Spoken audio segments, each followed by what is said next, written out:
It's Do Time with Pastor Steph.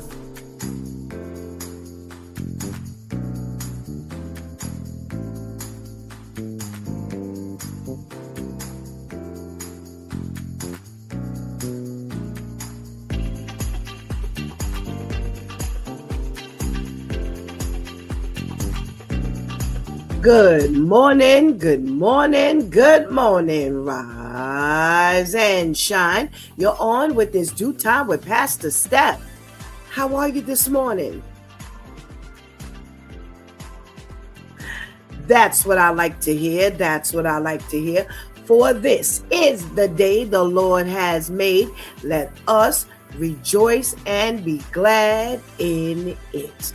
So, where were you yesterday?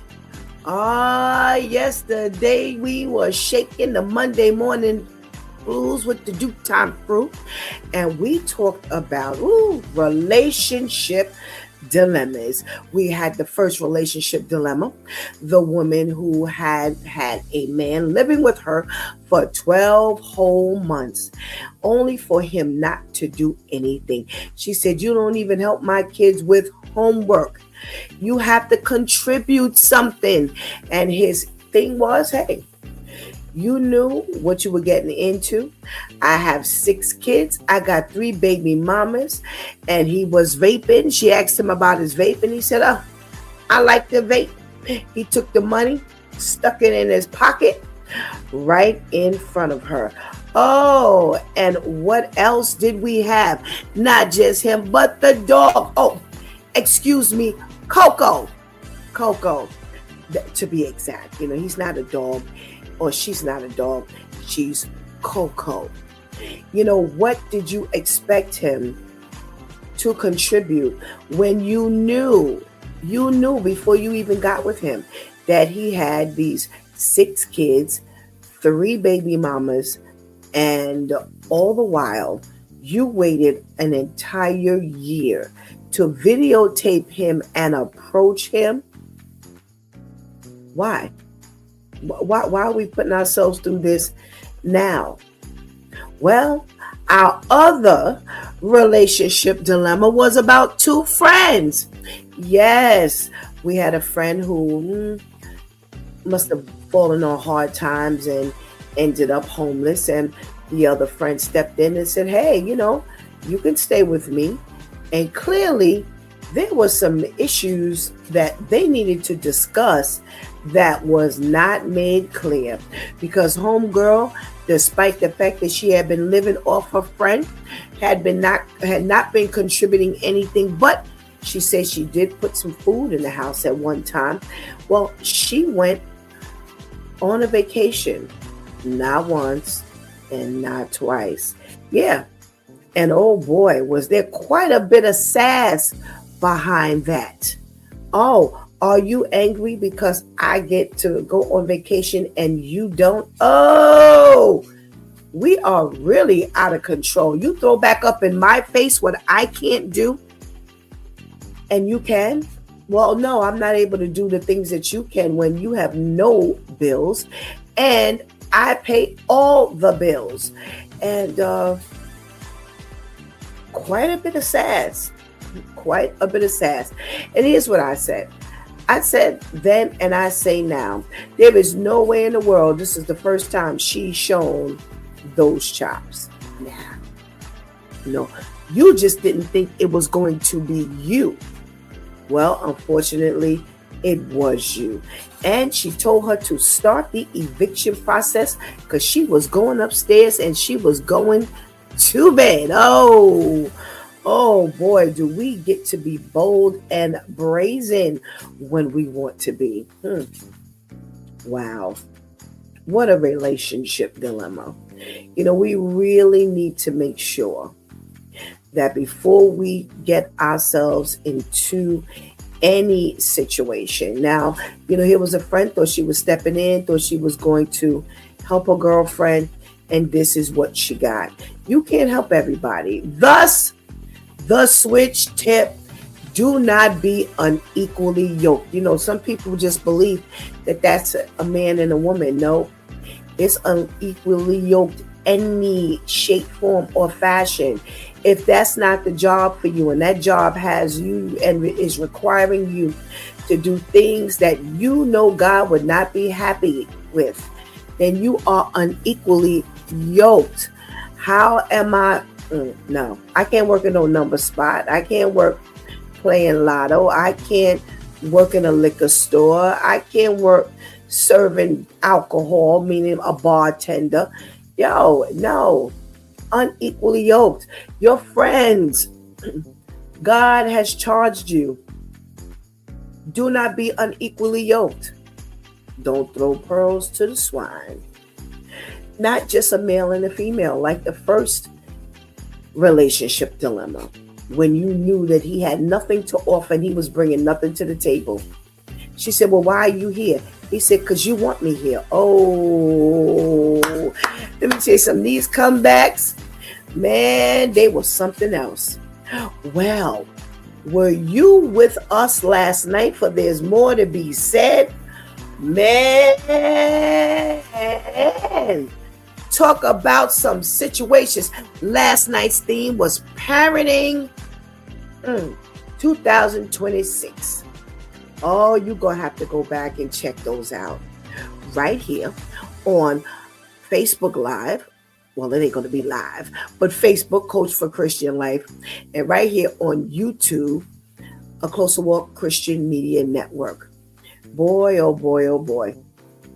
And if you can't watch, but you can listen, yeah, it's on our platforms. Yes, our streaming platforms, whether it's Spreaker, Spotify, iHeartRadio, Apple iTunes, Apple Podcasts.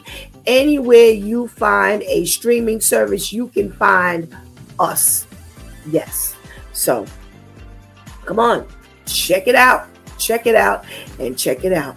Well, today is Let's Talk About It Tuesday, Church Folk Day. And we got some stuff to talk about, my dear. And I can't wait to get this party started. So go ahead and get that healthy breakfast. Go ahead and tell somebody, anybody, everybody, it's due time when Pastor Steph is on. And whatever you do, don't go anywhere. There's a question that says, can you give some relationship advice? Well, that depends. Do you want it personally, or do you want to sit in here and watch what we got going on? And we may have already covered your relationship dilemma. So let's see what happens. Don't go anywhere, because we will be right back.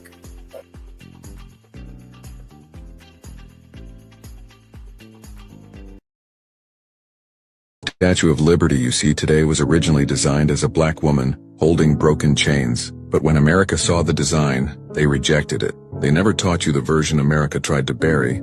The statue didn't start as a symbol of immigration. It started as a tribute to the end of slavery. Her creator, Frederick Bartholdi, wanted the statue to honor the end of slavery and black freedom, not immigration. Bartholdi's first drawings showed liberty with African features, strong jawline, fuller lips, and broken chains held high in her hand. Do you know the Statue of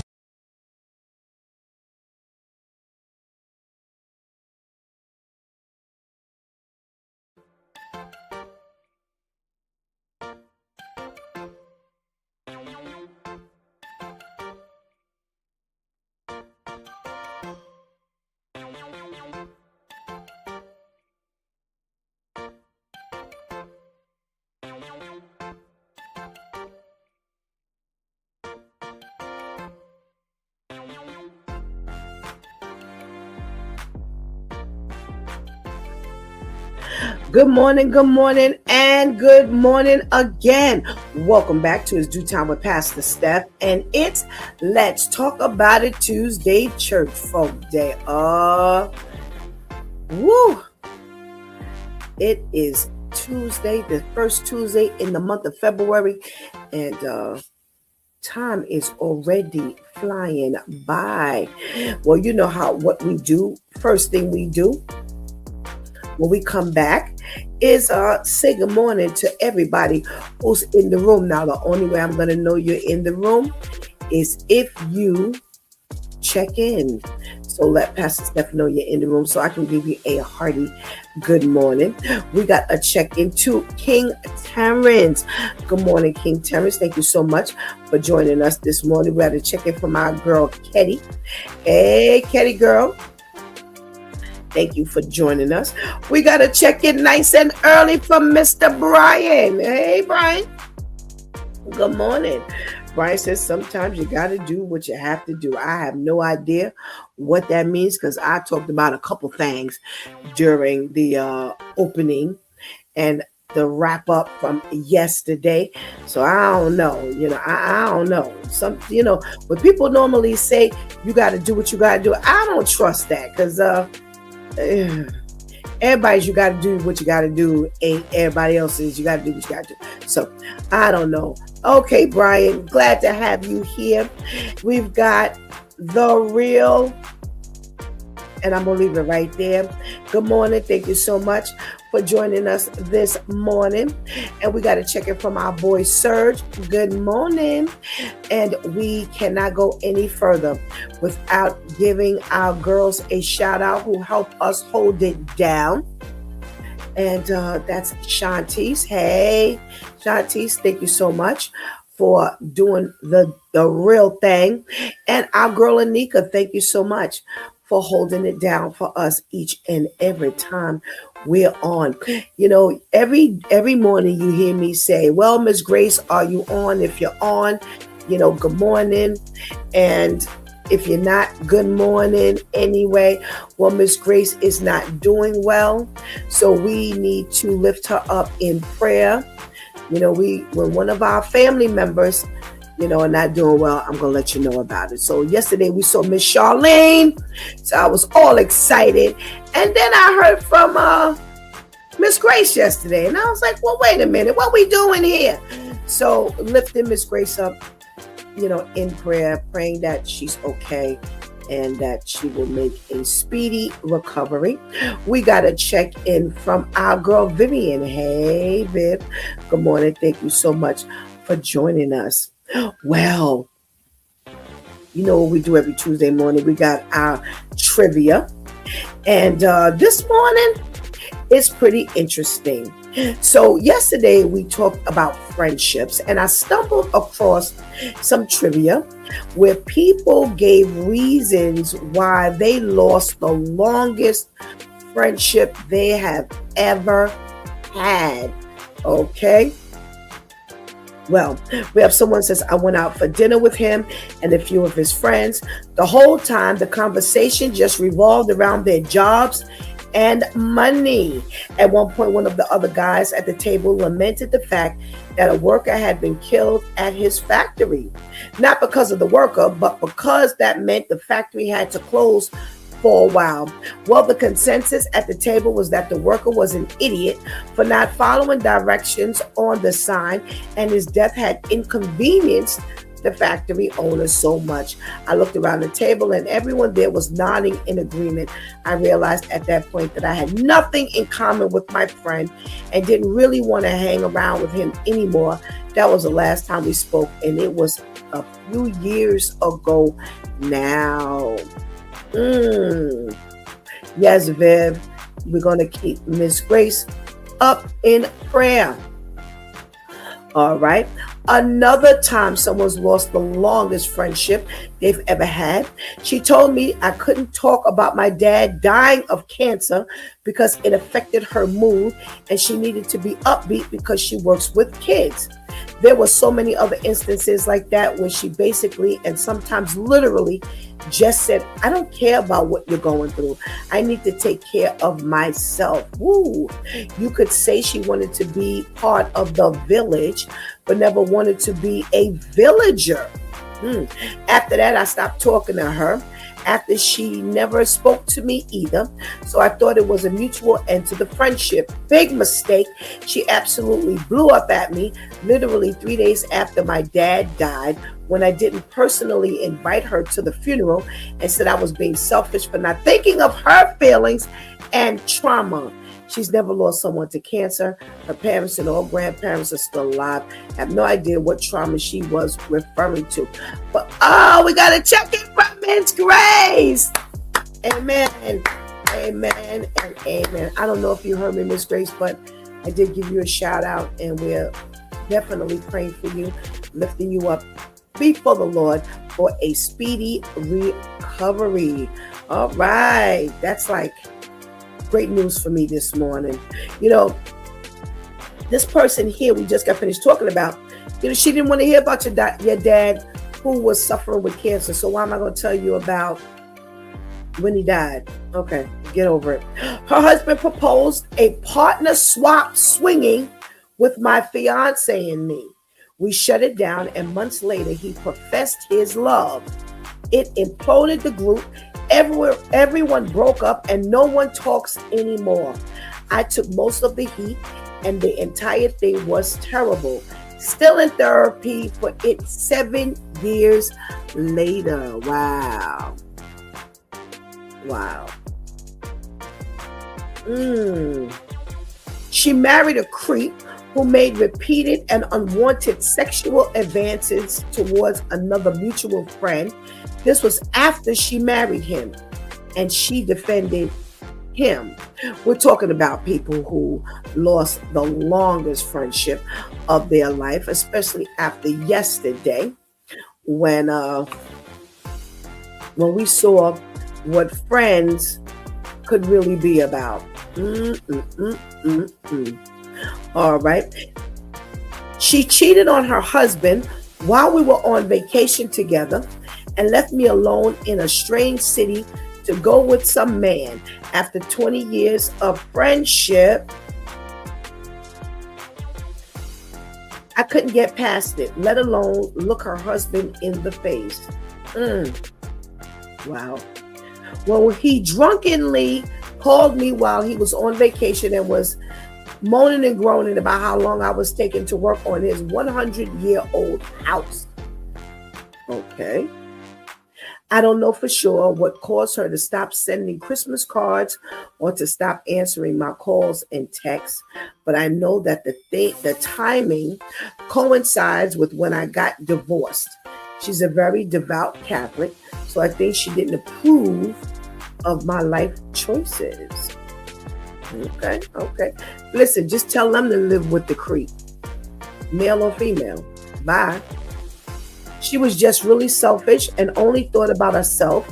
She asked me to drive 4 hours to pick her boyfriend up at the airport a day and a half after I had my daughter.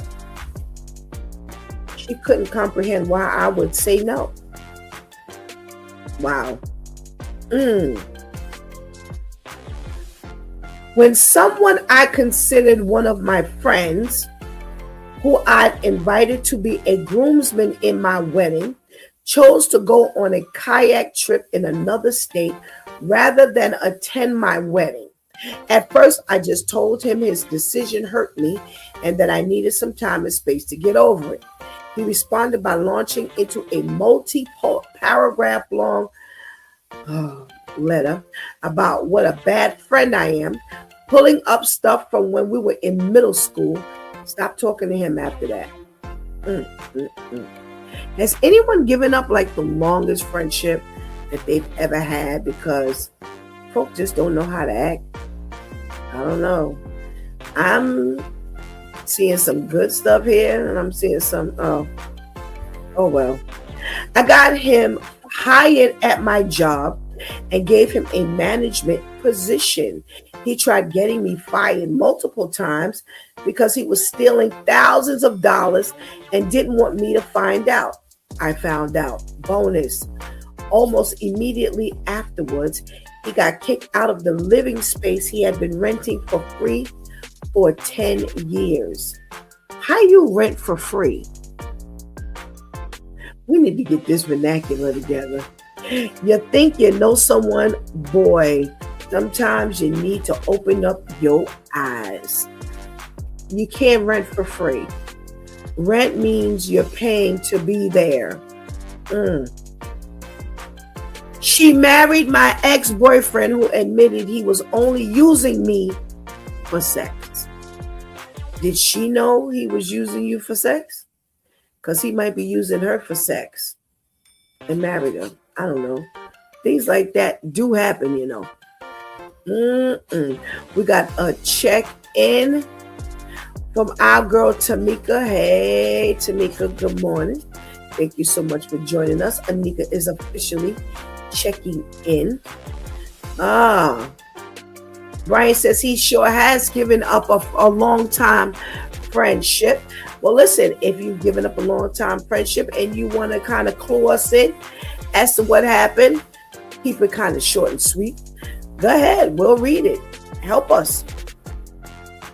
Well, she invited me to her baby shower. We were literally brainstorming decor and food ideas. Then she ghosted me for a month and her sister wouldn't respond either. Then she texted me like nothing happened, claiming she hadn't paid her phone bill. Then she goes, want to see pictures from the shower? And sends them. When I asked why she never sent an actual invite and basically ghosted me, she just said, oh, it must have gotten lost in the mail. I asked why she didn't check in on me since we've been talking about the details, but she just deflected and made me feel like I was the one in the wrong.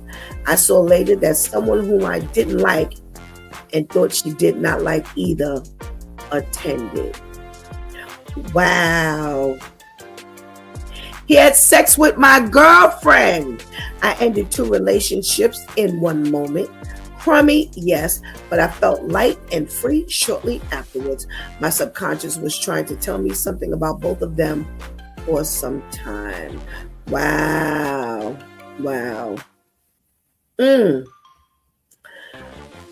Sometimes you're going to have to give up. Listen, thus the switch tip. You know, do not be unequally yoked. You just don't know.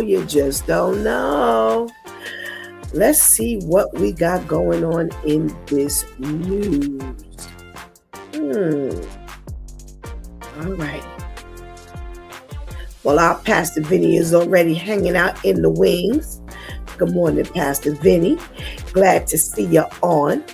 And we don't look like we have Pastor Brenda, so Shantice is going to be stepping in for our third leg this morning.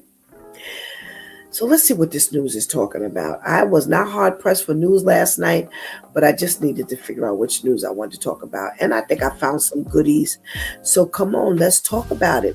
Well, out in Indiana, a girl, 7 years old, was hospitalized. Are you ready for this? After injecting herself with her mother's GLP-1 pin. Now, for those of you who may not know what that is, that's like Ozempic, semaglutide, Mounjaro, Wegovy, RO. Yeah. And you know what? I instantaneously figured out what this kid must have been thinking. And as I kept reading, oh, well, I was not wrong.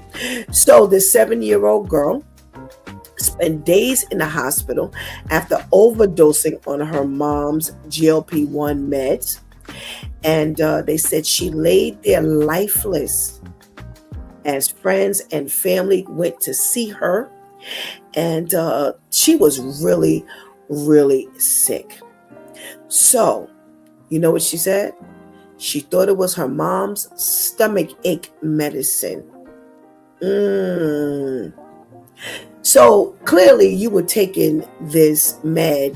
You were sticking yourself with this pin in front of your daughter. But why? Unless this was diabetic meds. And because remember, these, GLP-1s, they're not for weight loss. The origin of it is not for weight loss. The origin, it's insulin. And as a byproduct, it helps you lose weight. Now they've made some that strictly help you lose weight. But initially, this is like insulin. So now she's pumping herself up with all of this medicine. She's 7. Now, here's the scary part, which I'm sure her mother must have freaked out. She said she called the poison control center immediately after she figured out that her daughter had taken the medicine. And they said that quick action probably is what saved her daughter's life. And they were concerned that she was going to possibly die, which she very well could have, because she took 60% of what was in the pen. So she had a typical response. Now, check this out. People don't realize that when you first start taking that, most times, people have said when they first start taking this med that they throw up, there's nausea, there's lightheadedness, bad abdominal pains. And guess what? This is what the little girl experienced. So immediately they got her to the ER. She's hooked up on IV. And for days, she was dehydrated and vomiting. The only thing she wanted was water. So after a few days, they sent her home. She gets home and she's vomiting all over the place, all over again. They have to return her back to the ER. She's admitted again and is laying there pretty much lifeless. People, make sure your meds are put up. And if you take your meds in front of your kids, because kids see you taking medicine, then let them know.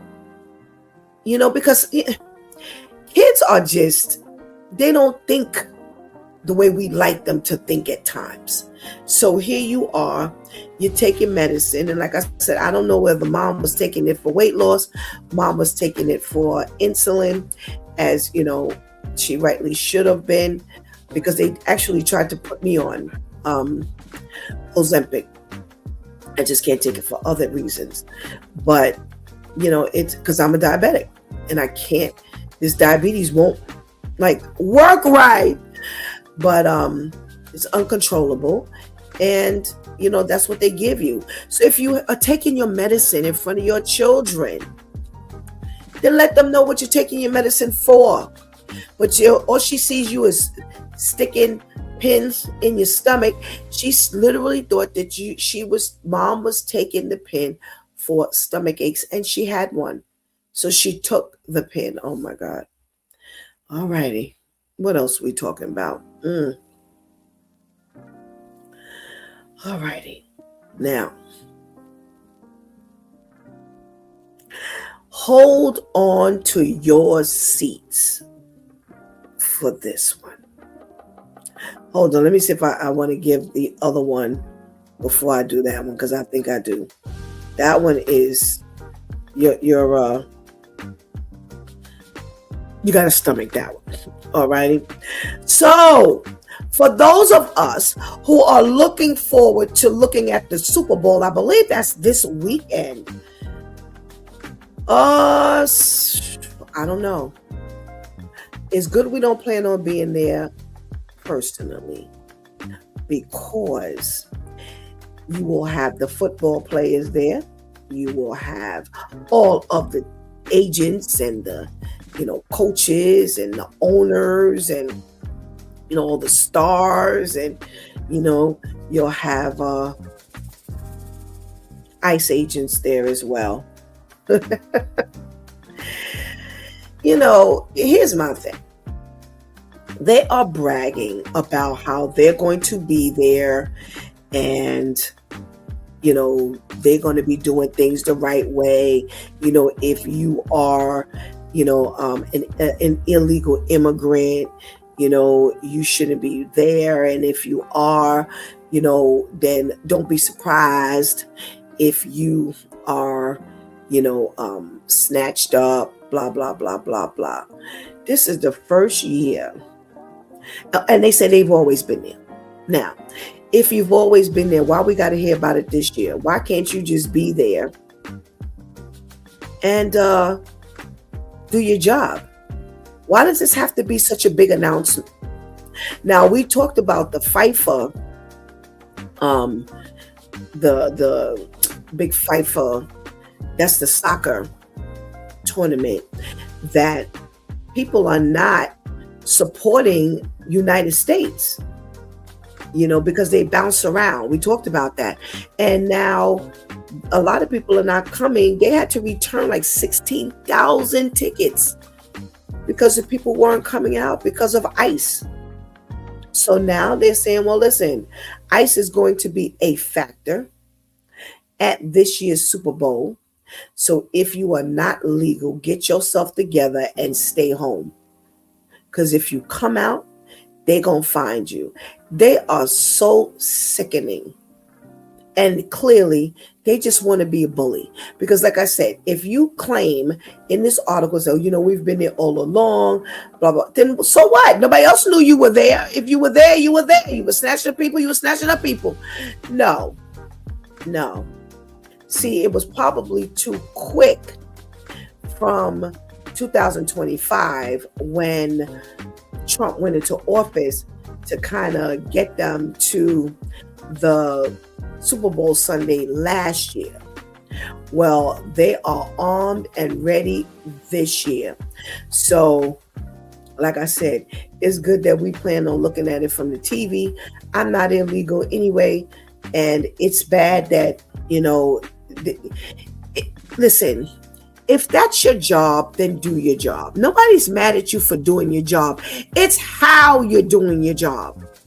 You are just big Gestapos and bullies and threats. It's horrible. It's horrible that you have to do your job like that. And this is why you're hated so much. And they don't care. They don't care. But I love that video we showed last week of New York City police officers just taking them down, arresting them. And too bad that, this can't be done differently. They say that they are going to cooperate with ICE and DHS, Department of Homeland Security. I got it right. And, they're going to do what they have to do to make sure that, they are going to comply. Yeah, because you don't want your whole Super Bowl shut down. So now you're going to have chaos outside in the parking lot, because if you don't have a ticket, you don't get in to the Super Bowl. So you can't get into the stadium. They're not mandated to let you in the stadium, but you ain't got no problem causing havoc in the parking lot. So what a creep. Not a creep, but a bunch of creeps. Let me see what else we can talk about before I do this last story. We got a check-in from Miss Herlima. Hey, Miss Herlima, thank you so much for joining us. All right. Oh, okay. I did save the best for last, so let me go back. All right. So, oh Lord, out in Atlanta, you have the police who's searching for a man who they showed on their surveillance tape walking two dogs. And I'm trying to see what type of dogs they were, because they weren't little dogs. When they showed the picture, they say he was walking two mixed breed dogs into the parking deck at around 2:30 p.m. on July 25th, 2025. Now, they say, I don't know how, I just reread it.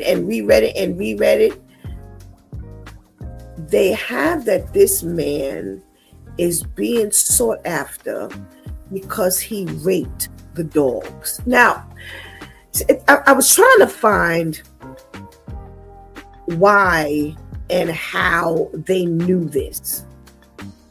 They described the dogs because they have the surveillance tape. I checked it out and I did see a valid like a wanted poster. Yeah. They don't have a whole lot of information. They say that he's black, about average height, between 5 to 6 inches, and 5 feet 6 to 5 feet 9. He has tattoo sleeves on both arms, gray facial hair, including a goatee. His age is unknown, and they are looking to charge him with animal cruelty. Now, this is pretty gross, and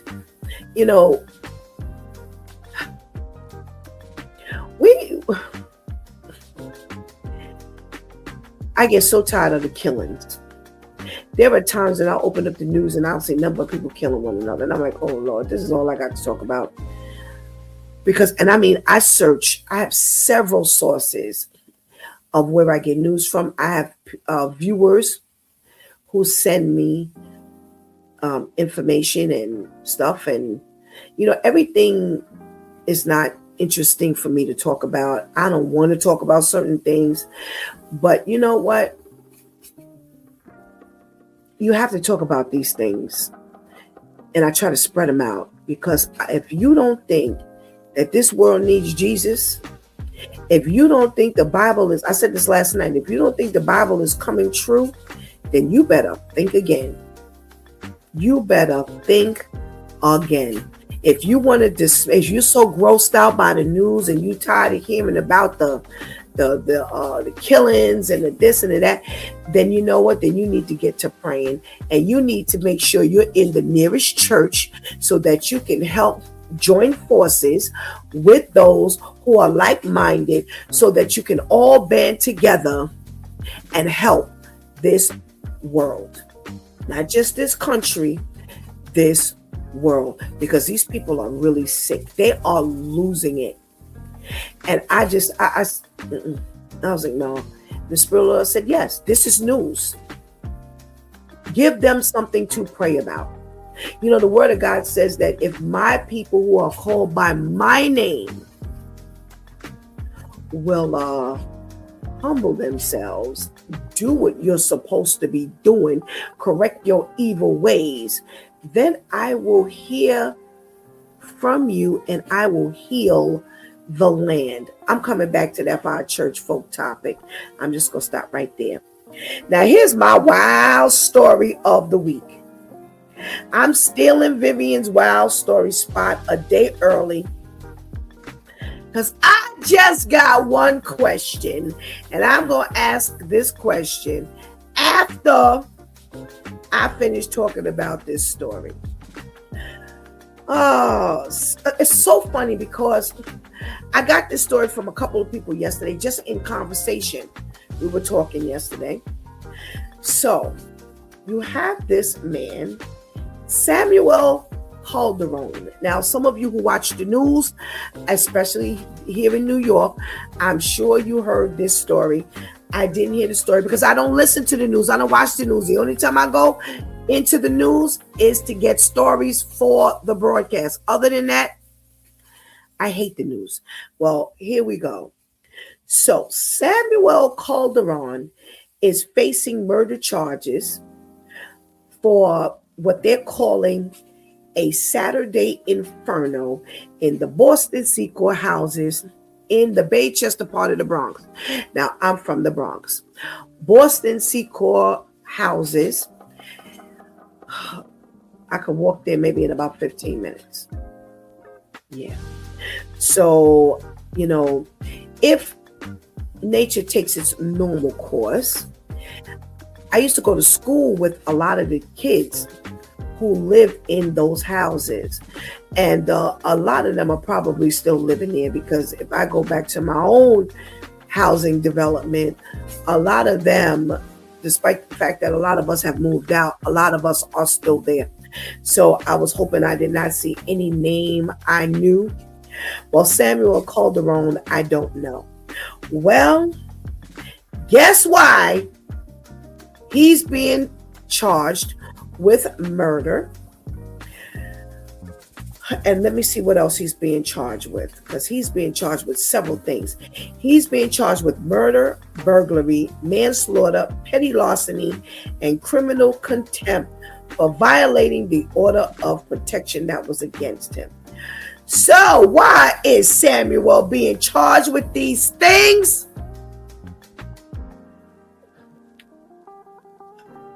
They are working on this housing development. Now, I don't know how many of you know this, how many of you even care, but they are taking some of these housing developments and they are now upgrading them. They have sold them. They do not belong to NYCHA anymore. They now belong to private businesses. And they are changing the stoves. They're upgrading and modernizing their kitchens.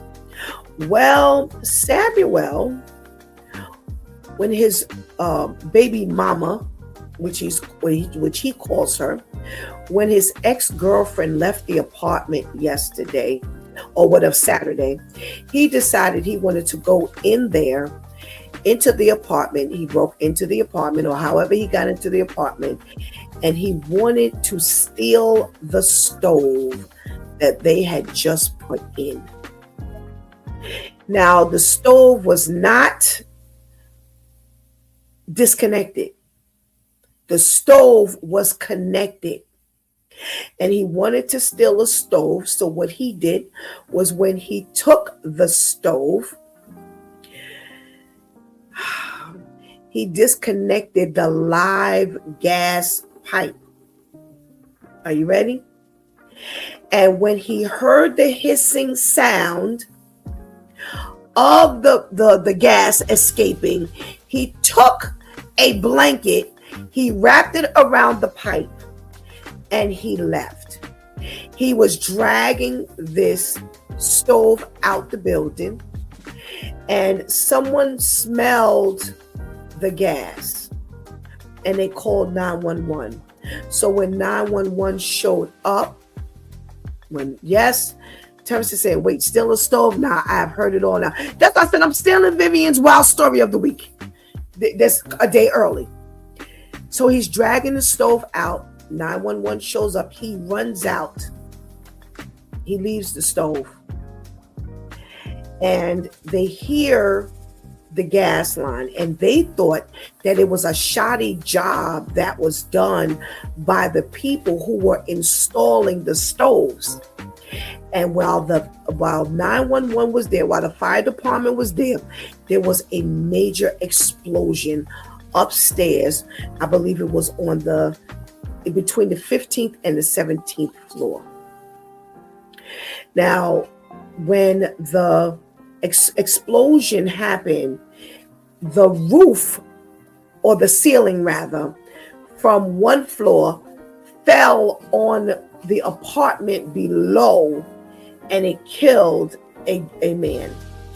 There were several people who were injured and had to be rushed to the hospital. Now, it's bad enough. You were violating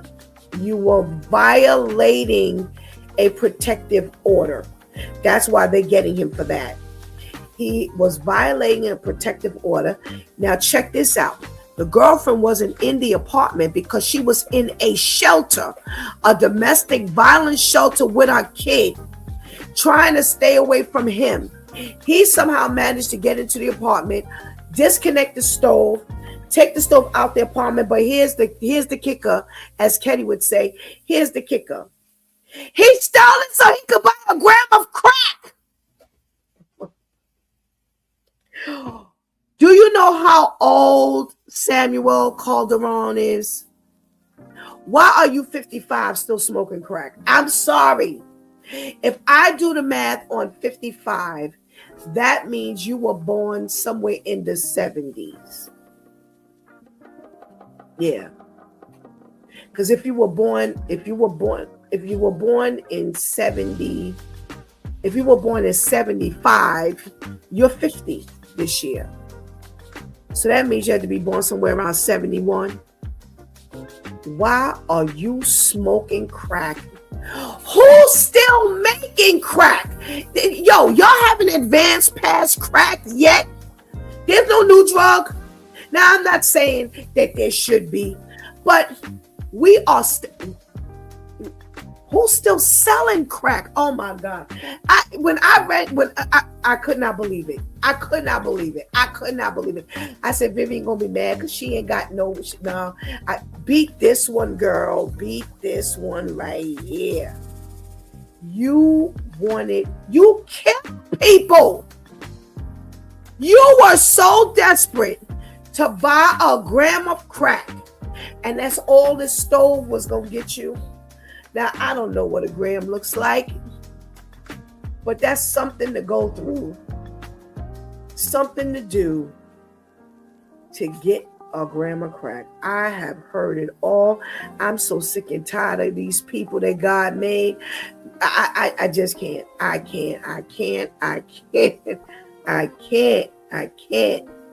Yes, Terrence, the stove, you've heard it all. Tamika says these stories, wait. What day is it? You cannot make these stories up. Terrence says, what do I say all the time on this show? Say no to drugs. Wow. So he's a strong crackhead. Yeah. Look at the picture. They said the flames were all out the window. They said people were okay. So here's the thing. Here's the good thing about living in the projects. It's not like a regular tenement building. They have made these buildings, they are fireproof, so they do not spread like that. It's contained. The walls are fireproof. They cannot move like other buildings. But what good does it do when there's an explosion? They said people were literally, there was one man with his legs hanging out the window because he couldn't breathe. He couldn't breathe. Now think about it. You hanging out the window from the 13th floor up. Now I used to live on the 13th floor. I grew up on the 13th floor. That's pretty high. Just for those of you who ain't never lived in a high rise, that's pretty high. 13. I spent most of my life living in, well, not most of my life because I'm been here 31 years, but the majority of my life, a lot of my life. That's scary. They said people were hanging out the windows. They were yelling. They were screaming, help me, help me. Also that you can get high. Oh, Lord. Well, Brian says, yep, there's plenty of them everywhere, Brian.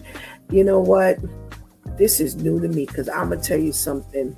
They have all kinds of different drugs that we have talked about here on this due time. Ain't nowhere in the world I thought no crack was that bad these days. Where is my Pastor Vinny? That's all I want to know. Hey, Pastor Vinny, good morning. Good morning, Pastor Steph. I'm so worn out, Pastor Vinny. I could go to bed right now. Pastor Vinny, how are you? I'm well. I am well. These news breaks that woke me up. It woke you up and it put me to bed. I could get underneath the covers right now. Thank you, Vivian. Oh my goodness. Thank you, Vivian. Pastor Vinny. Woo. No, we're waiting for Vivian to come on tomorrow. We're waiting for her to come on tomorrow so we can see if she could top this story. So Vinny, Pastor Vinny, let's talk about this story of the 7-year-old who took her mother's GLP-1 med by accident because she thought it was from her mother's stomach ache.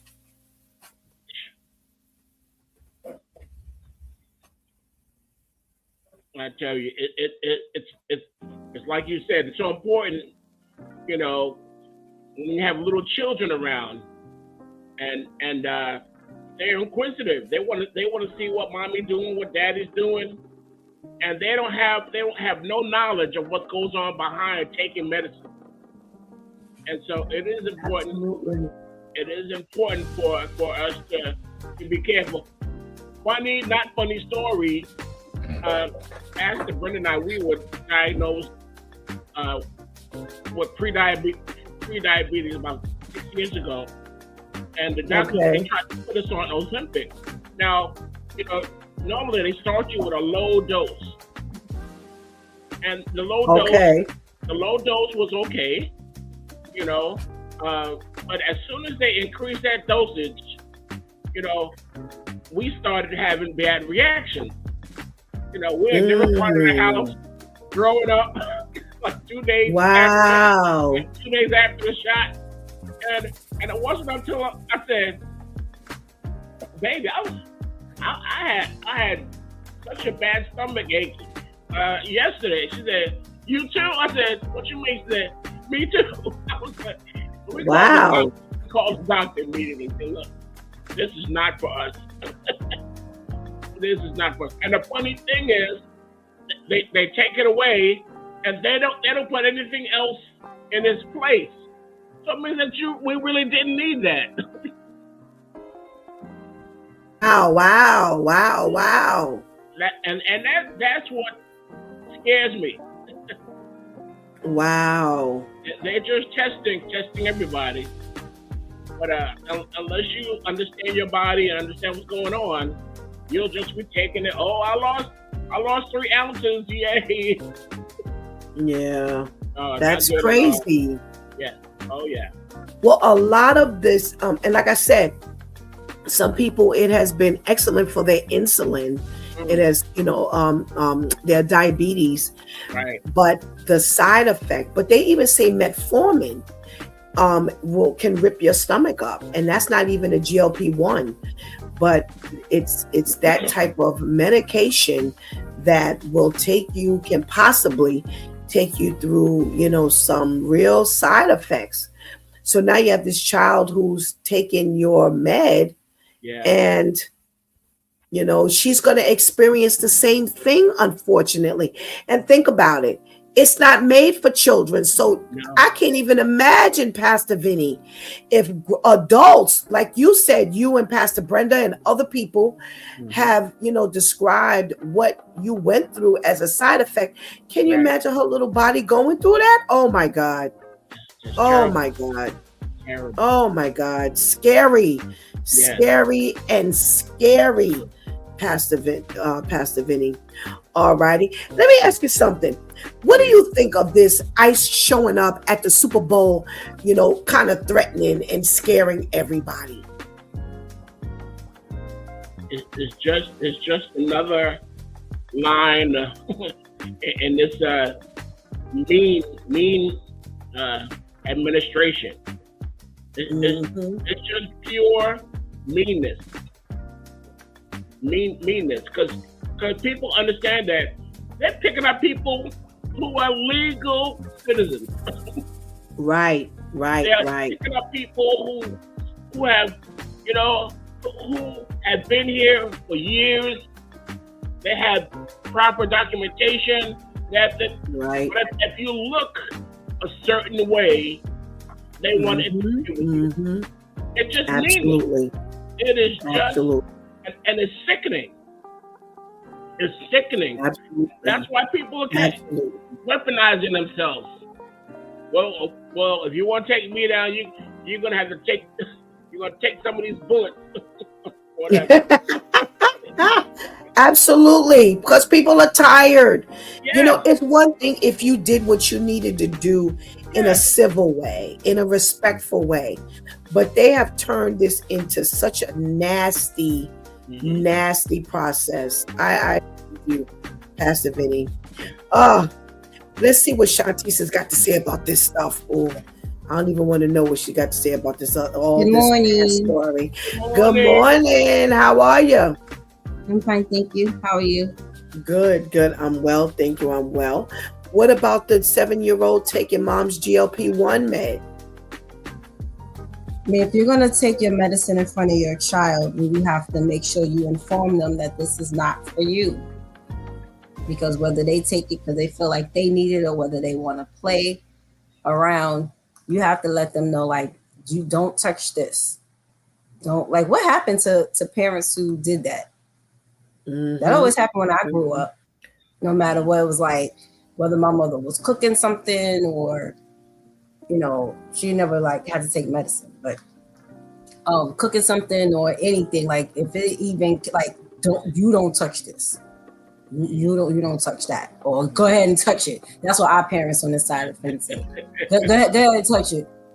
That you knew from that not to touch it, because that meant it was gonna hurt, burn, or they were gonna hurt you if you touched it. So you just didn't touch it. But it's like these parents are just so like, I don't know where their minds are. It's like everyone's in la la land. I don't know.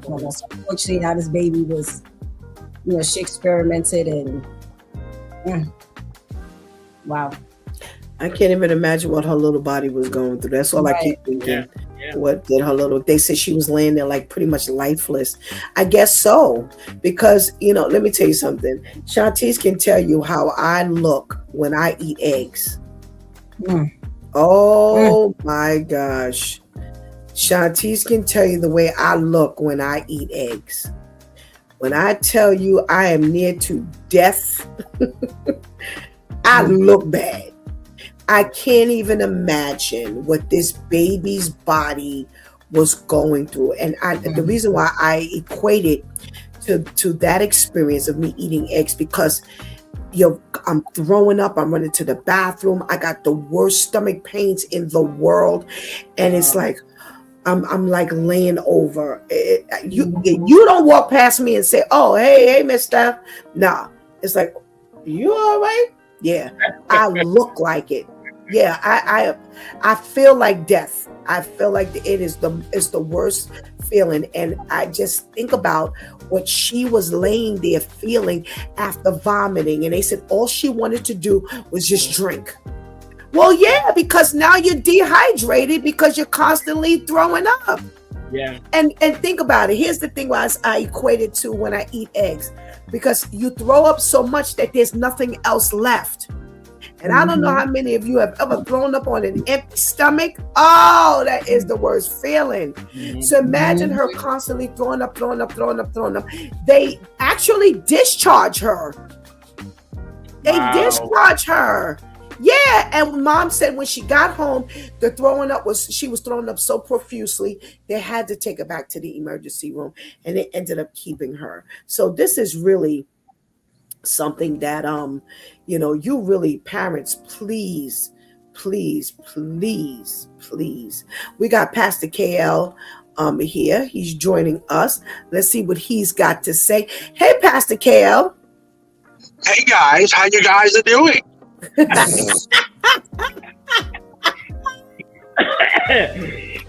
What drug did you take this morning? That's how you said. You said, "Hey, Pastor Cal." So just your energy. Okay. Good morning, sir. Gracious. Oh my goodness. Pastor Kale, we're talking about the 7-year-old who got a hold to her mother's GLP-1 med and thought that she was taking medication to help her stomach ache, because that's what she thought her mother was taking. Wow. That's the one that was throwing up profusively? Yes. And they said she looked lifeless when she was laying in the bed. I mean, shouldn't the mother be charged for carelessness or something? Yeah, well, if she was on this side of the fence, she sure would be. Hello. Oh, yeah. Hello. Oh, yeah. How about that? DCF. Okay. Yeah, they've been knocking on your door. You wouldn't been saying no oops to them. Right. That's for sure. Oh my goodness gracious. All right, we got a check-in from Adele. Hey Adele, good morning. Thank you so much for joining us. Brian says, "Hey Pastor." You got it first, Pastor KL. I was about to say, which pastor he saying hello to? He wants to say hello to you because I've been on for a long time. He ain't said hello to me, but he wanted to say hello to you before he said hello to, hey, Shantice. Like I said, he likes the back and forth. Brian been on. Now you saying hi. Right. And let me tell you something. Brian checked it nice and early this morning. He must have gotten up and got himself up early and ready early. He's been on for this whole broadcast. And now he's just... When you arrive, Pastor KL, we got to check in from Miss Charlene. Hey, Miss Charlene. Glad to see you on with us this morning. All right, Shanti, we're talking about ICE showing up at the Super Bowl, intimidating the attendees.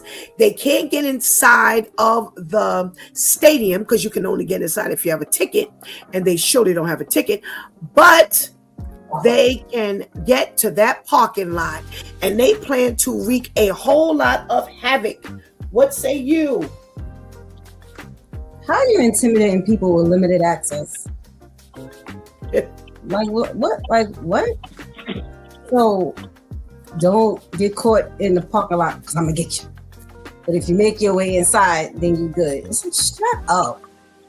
Trump just made a bunch of little Trump minions. That's exactly what this is. This was the closest thing he could get to cloning himself, so that he can wreak havoc in multiple places at one time. And these dumbos fell for it. And they are now part of the Trump cult. Private army. And this is what they're doing. Because I agree. If this is something you've been doing, why does it have to be known? Do what you need to do and shut up. Right. Because again, you're limited. And this is why you got to keep your eyes open to God, because all this intimidation and everything, when you realize that everyone has a higher up, when you realize, like the video like we saw last week that Pastor Steph referenced, when it came to the NYPD shutting down these ICE agents, because they're just people who went somewhere and bought a black vest that said ICE, or was given a vest that says ICE. Anybody could do that. At one point, it was a trend to walk around here in the streets with a bulletproof vest. That was a fashion statement. Wow. So now the fashion statement is walking around with the vest that says ICE. So soon, the kids will be doing it too. So they will have junior ICE agents, I guess. But when you realize that everyone has a higher up, and what you're doing is so minute, ain't nobody paying you no mind. That's why they got to keep announcing themselves. Because now they realize that they're losing clout, they're losing leverage, they're losing, oh my gosh, the people we're supposed to be getting at, they're not afraid of us anymore. Because y'all are dumb. Look how you're moving. You're moving like him. No one takes him serious. So how long did you think we were going to take y'all serious? Jumping in the back of cars, claiming people kidnapped y'all. All of this to get attention. There's all of this to get attention. No, just be quiet. Just be like the other people who can't afford to go to the Super Bowl and stand outside and listen to what's going on. Get your grill and grill your burgers and your hot dogs, drink your beer, and be quiet. All righty. We got a check-in, and I don't know. I'm going to say it like this. Rock. All right. If there's another name you'd like for me to call you, because I don't know how, I don't want to mutilate your name, but thank you so much for joining us this morning. Blessings to you too. Terrence says it just might be 8 people in the stands since ICE is showing up. Well, here I want to respond to that. So if this were the baseball game, if this was the soccer game, then I might agree with you. But considering that this is the Super Bowl, it might be a little more than 8 people. Like I said, if it were the baseball game, the baseball stadium, yeah, it might be pretty sparse. If it was the soccer stadium, it would be pretty sparse. But Nah, I think it'll be 5 more people, Terrence. 5 more people than those few. All righty, all right. Let's talk about this last story now, Pastor KL. You know Boston Secor houses. Yes, ma'am. And that's the location of our last story, our wild story of the week. So you have Samuel Calderon. Oh, Brian says true.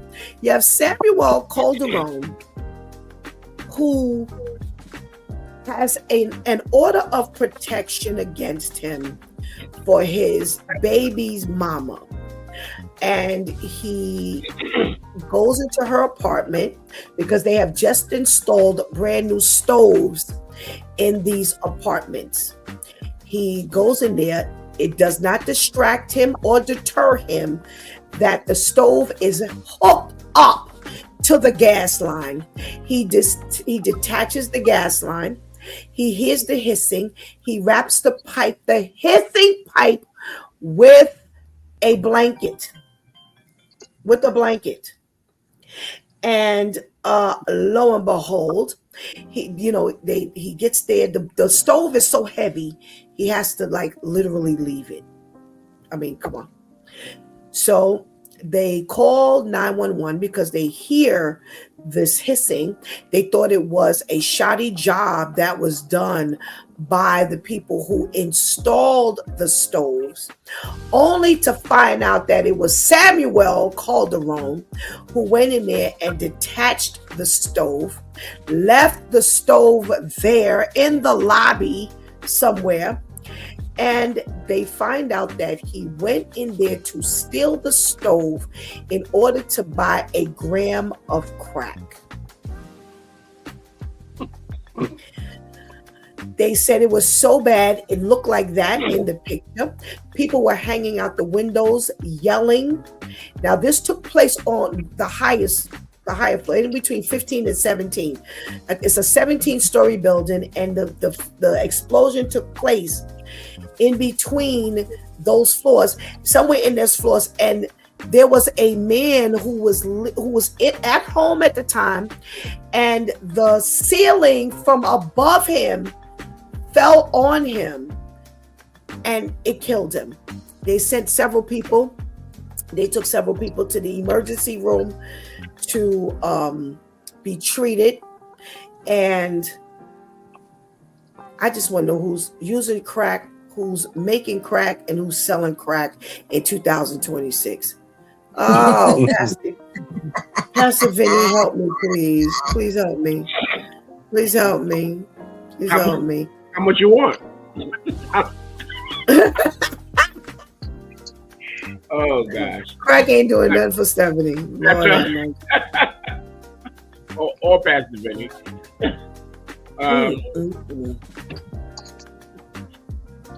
It just gets more ludicrous. You know, I mean, are the cravings that, or is this guy just a fool? When does the drug effect stop and the lunacy of his character kick in?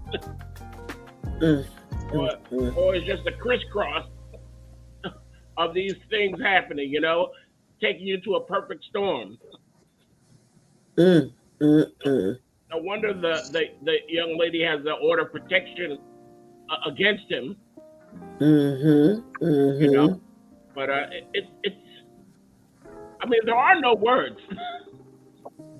Yeah, pretty much. No words. You know, I heard about the explosion, but I never got the backstory. Well, here you are. So exactly. I heard the story, but I never, you know, about the explosion. You know, but I never got the backstory about it. But it still doesn't make it any better. It makes it worse. Right. When you hear the details, yeah. I agree with you, Pastor Vinny. I agree with you 100%. Innocent people right. lost lives behind this foolishness. Right. Oh, Shantice. So Terrence, it clicked with Terrence that he never got the crack. Yeah, he left. When I told you the story the first go around, I told you he left. He ran. He ran because he couldn't do nothing else with the stove. So he ended up leaving the stove. So you did all of this. You about to go to jail. What are they charging him with? Hold on, let me read the charge. Let me read the charges. Arson. No, they didn't say arson. Hold on. I wanted to make sure I read it properly. And I'm mad because I can't find the piece right here. But okay. Murder, burglary, manslaughter, petty larceny, criminal contempt for violating the order of protection, and they'll probably add on 100 more things. His last name is Calderon. Is anybody listening? His last name is Calderon. Oh, they're going to load it up. No, Victimone would get off easy. We're talking about Samuel Calderon. Thank you, Terrence. Just say life. You done, my brother. Shantice, what we talking about here? He didn't even get the crack. He didn't even get a chance to get high. Going to jail. But my question always is, there's no expiration on these things, on these activities. Like, you don't expire out being a drug addict. You know, and I'm not trying to make fun of people who are on drugs, right? This is a real, like, life analyzing question. So at what point, when you say happy birthday, or maybe you're so high you don't realize it's your birthday, but at what point do you realize you're a certain age and you like, I'm still doing this? You ain't got none of these no more, or you barely got these. Like, it's like, at what point, like, it's like, because 50 is too young for you to be like missing a lot of teeth. That's really concerning for me, which is why I could never be no drug addict. Because once I realized it messed with your looks, you ain't got don't go no further. They just kill me straight out. Ain't gotta be no slow death, okay? But this is what happens when you don't. Drugs is in that category of not having a sober mind. You don't think. So there was no plan. You put a blanket over gas. Was that supposed to calm the gas? Like, what was that supposed to do? And you couldn't steal nothing else. So she had nothing else in there brand new, or nothing else of value to you. Where are you walking around with this stove? So my question is, who's buying a stove from someone walking around with it? That's what I said.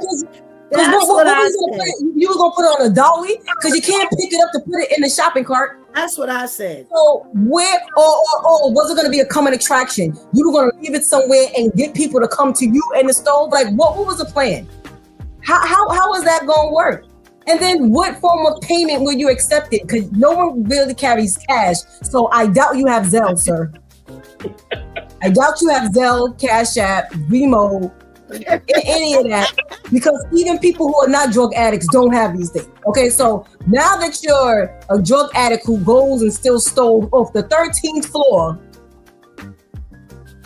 you don't have any of that. So what kind of transaction did you think you were going to get? Or did you think you were going to take the stove to the trap house? Maybe the trap house needed a new stove. Maybe that's what it was. So you were going to take it there, and in exchange for the new appliance, they were going to give you the drugs. I don't, again, something else to deter me from making sure I should just say no. Because it's hard to come up with a plan when you're not drugging and drinking. Now, when you have these intoxicants in your body and clouding your mind, it really shows how there is just no plan. That's horrible. And now people have died and trauma and all of that. It would have been bad enough if it was a problem. They're homeless. They're homeless. So now they don't have a stove because you wanted to steal stove to get the drugs that you didn't get. So now nobody has a stove. But probably had a buyer.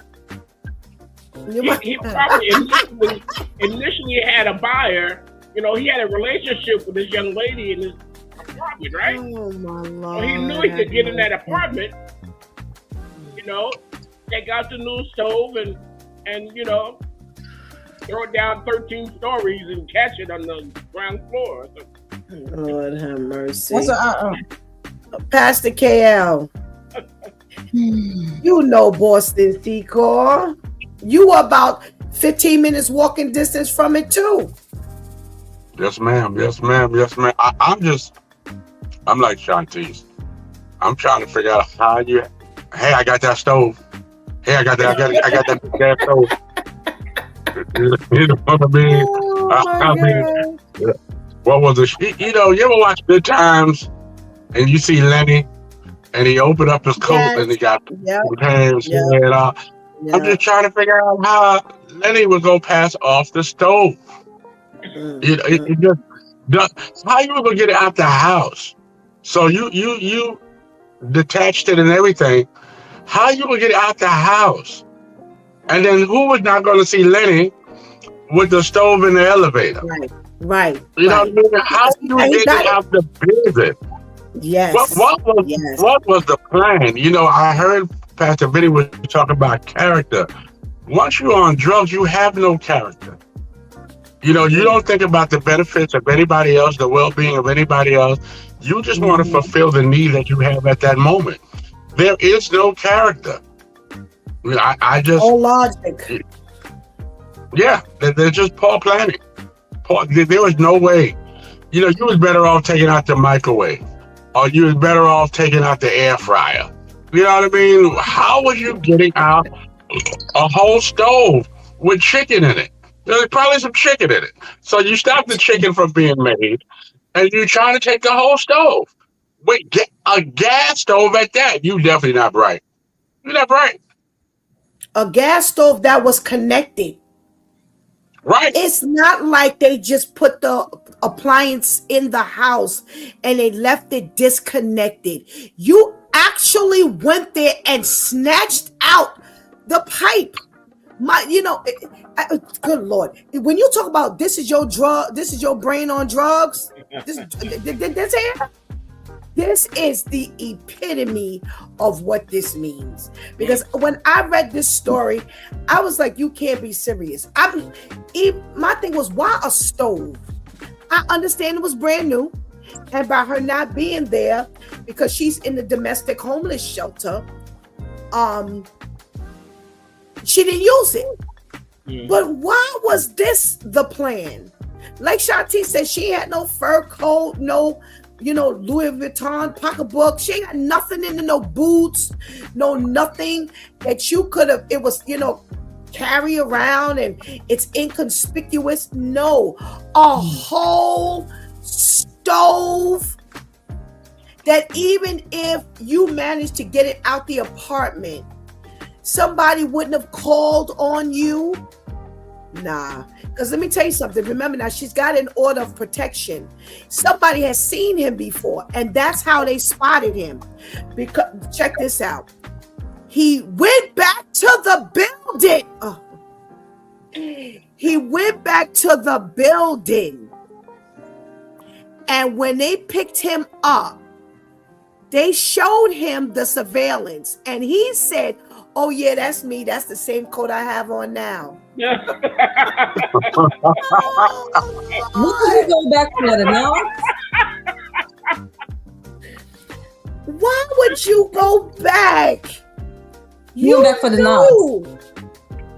But you knew when you got back there, you had seen the explosion because the explosion happened within a matter of time from the time you left there.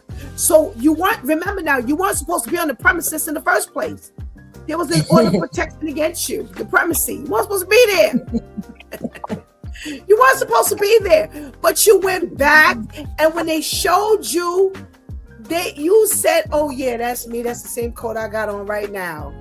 Oh Lord. So you got a nice home cooked meal 3 days, 3 times a day.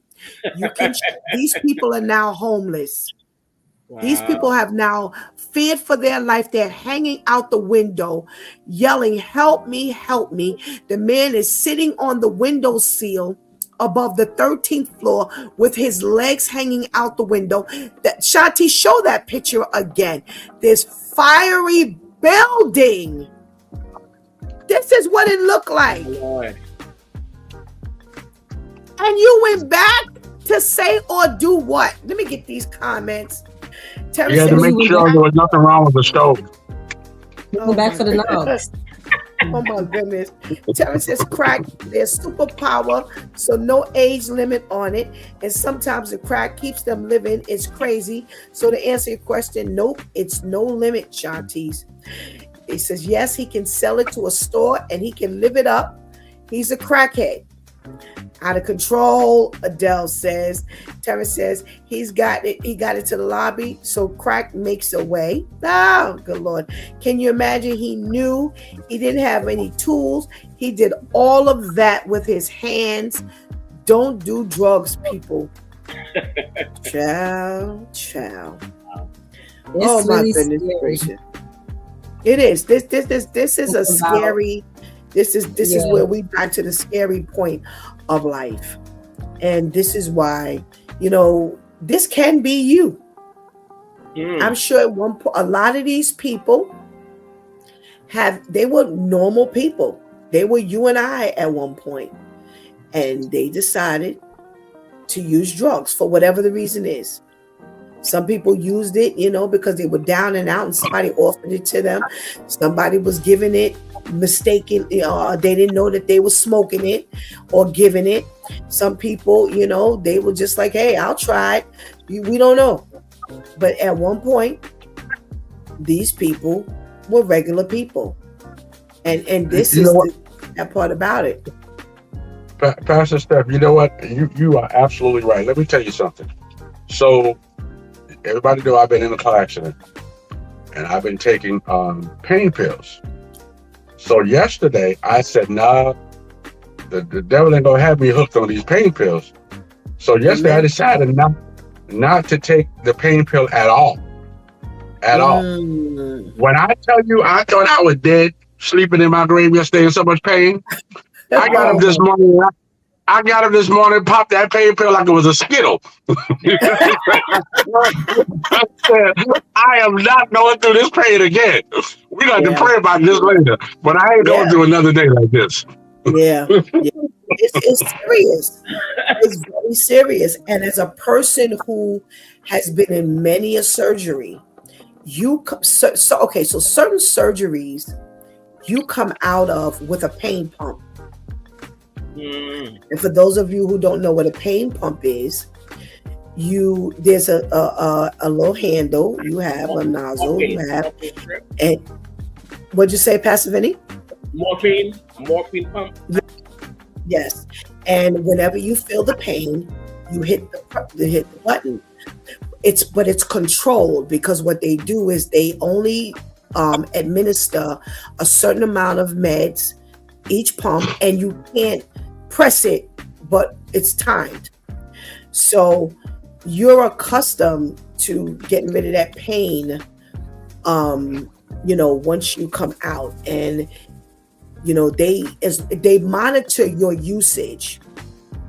So like Pastor KL said, I'm there and I'm pumping.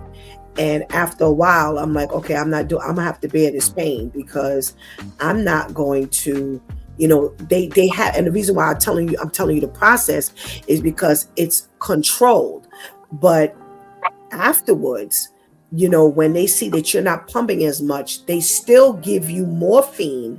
So they either give you fentanyl in this pump or morphine, and they can give you something much, much, much potent. And I've had that, and that ain't no joke.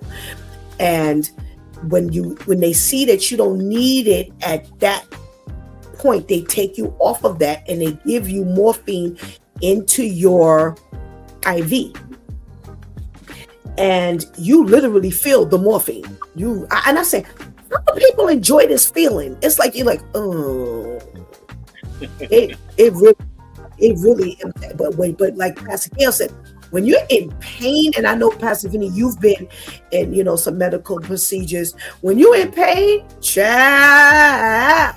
Now, I happen to have a very high tolerance for pain, so I just endure it. But I feel for people when it's that bad that you just got to take it. But do you realize that a lot of athletes and a lot of people have become addicted to pain meds, and because of the way it makes you feel? And I'm telling you how it makes you feel.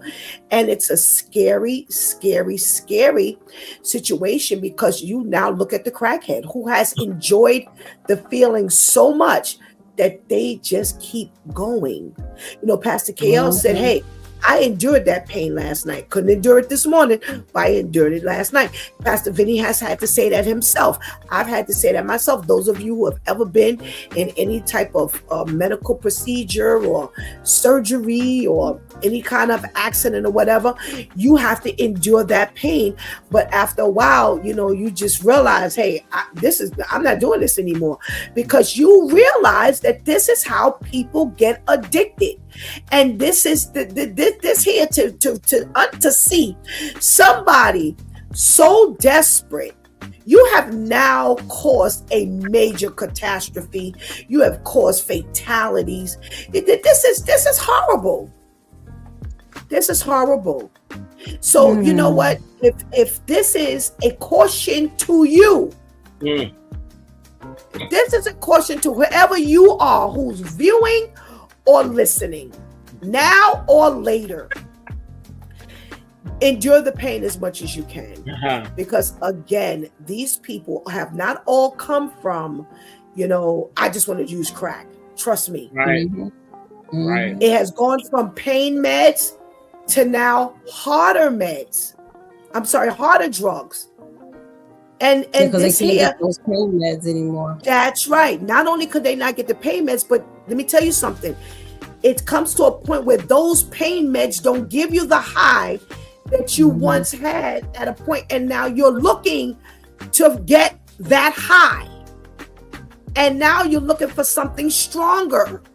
So that's why I said, these stories might be crazy, and someone might be saying, or some people might be saying, what kind of Christian show talks about this stuff? You know why? Because God has got us talking about the reality of life. It's not make believe, y'all. This is not this is no pretend. There's no pretend. This at any given moment, this can be us. Now, speaking as this can be us, we just got finished talking about a woman who left a man who, she went into the domestic violence shelter. And now you have a story about, and again, I tell you, no lie, when I get these stories, I don't put them together. They just end up segueing one into the other. Let me, before I go any further, let me just see if I got any comments. Okay. Terry says, can you imagine? We know he didn't have no tools. Okay, I did that. And Adele says, right. And she was writing that as I was speaking.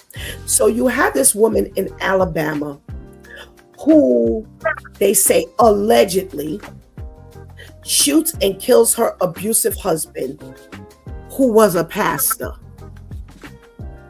So now this is all up in the news. So here's the thing.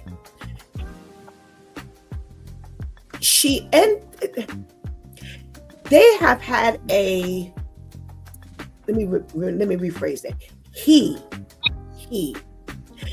Decarius Green, has had a history of abuse charges. Now, here's the thing. They don't know whether, and they do know, but they're claiming they don't know whether the old stories that have come out about him have been about this particular woman. They don't know whether, because there's several. He has several abuse charges going back a few years. And they're saying, we don't know whether she's the woman or not, because here's how they even put the story out, that he had a woman who killed him because there was domestic abuse. And later in the story, they say it was his wife. So, well, why you didn't say that from the beginning? Mm-hmm. So he's been murdered, if you will. That's what they're investigating, and they're saying they're considering this to be self-defense because, again, he has had several allegations made against him. They say in one protective order, a woman alleged that he repeatedly assaulted her and struck her while she was pregnant. They don't specify whether the alleged victim in those cases is the same woman who's his wife in this particular case. They say that the church, when they got responses from the church, it was in the likes of, we are going to miss him, loved him very much, celebrating his homecoming and praying for his family and friends. That was the aura of these coming from out of the community and from his church. Now, they did not arrest her as of yet, but they are really doing this investigation to see if this was really self-defense or if this was just her murdering him. Now, here's what she has as support. They have the other allegations of him beating and abusing women, and she may be one of the women. So my question is, what did y'all do earlier? What'd you do earlier? I'm just going to we got a couple of minutes before you respond. I wanted to read some of the comments that was in the post. Somebody says, this is why I don't have a church home. Many pastors like this just don't fit the script. You can tell he was abusive. And someone said, well, how can he tell you? All you got is a picture. All righty. Someone else says, pastors don't abuse their wives. What's wrong with this devil? Somebody else says, he won't hit her again. Okay. I guess not. Nope. Someone else said pastors are human and humans can do bad things. And I'm really, really wondering what that meant. Woman beating preacher, since he won't stop himself from laying hands on her, she found a way to stop him permanently. It's over now. Somebody says, a preaching monster. She should have just freed herself. Someone else says he probably was dating other women in the same church. The most of those who call themselves pastors are hypocrites. Pastors, you know better than anyone. Keep your hands off women. Someone says, not surprised here. Being a pastor today is a hustle position. They are still selling BS and people are still ignorantly believing it. We've got a couple of comments here. And Adele says, we're going to cut all the nonsense. What did he expect? Because if she didn't do that, it would have been her dead. Absolutely. And she's right. The church should be ashamed of themselves. Pastor Vinny, you've heard from the church. You've heard from the people. What say you? When there's several stories about the same person, maybe one story, might not have all of the weight. But when this same thing continues to happen over and over and over again, and the focus is on the same person, come on. How many times can we, and we do. We take a blind eye. We say, oh no, there's no way that he could do that. And then when you find the wife beat up or bloodied or dead, You know, he got to the gun before she got to the gun. You know, all of a sudden, oh, you know, I wish I had thought differently, or maybe we could have helped us. No, you know, somebody said, if that's the situation, leave. Leave. Just go. I mean, you say go where? Anywhere. It's better than where you're at. If you're being abused, anywhere is better than where you're at right now. Very true, but much easier said than done, unfortunately. You're absolutely right, Pastor Vinny, but much easier said than done. Shantice, you've heard from the church, you've heard from the people. What say you?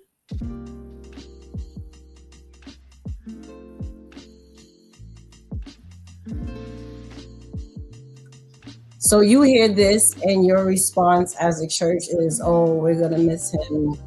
We're having a homegoing." What? Y'all thinking celebration?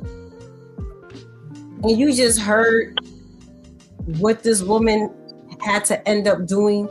There's no, not even, well, how did I miss that? Well, yo, did you notice? Did you see anything? Y'all thinking celebration, right. And this is the problem with the church. Mm-hmm. This is why you can't find a church home. You're why you don't have a church home. Because you're ignorant. Instead of you paying attention to the things that need to be paid attention to, listen, that same Bible that the pastors are supposed to follow to guide the parishioners they're guided through that same book as to how they are responsible for their leadership to an extent. So that means that most likely you saw some things that could have made you go, but because it wouldn't have ended in a celebration, you turned a blind eye. Everything has to do with a celebration. Everything has to do with being big. Everything has to do with being somebody standing up there and hyping you up. And it's just like, come on, because I can guarantee you, in one service, I could have gone there and saw something that didn't look right. Whether it was between him and her, or him and him, or her and him, or her and her, something was off. Something has to have been off. There's no way. People are not that crafty, especially nowadays. God is not allowing things to be concealed the way he did before. People are not as we just saw with the last story. People ain't got no plan. They just wake up, decide to do something, and then they just go on like they didn't do it. Something was shown. Someone said something. People in these churches talk.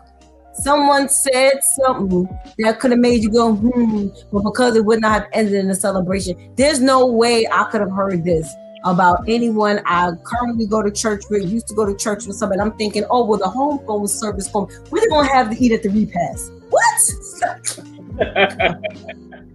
This is why we are not rising as the church people, y'all. Because no one wants to hold anyone accountable. No one wants to do their job. We have a responsibility.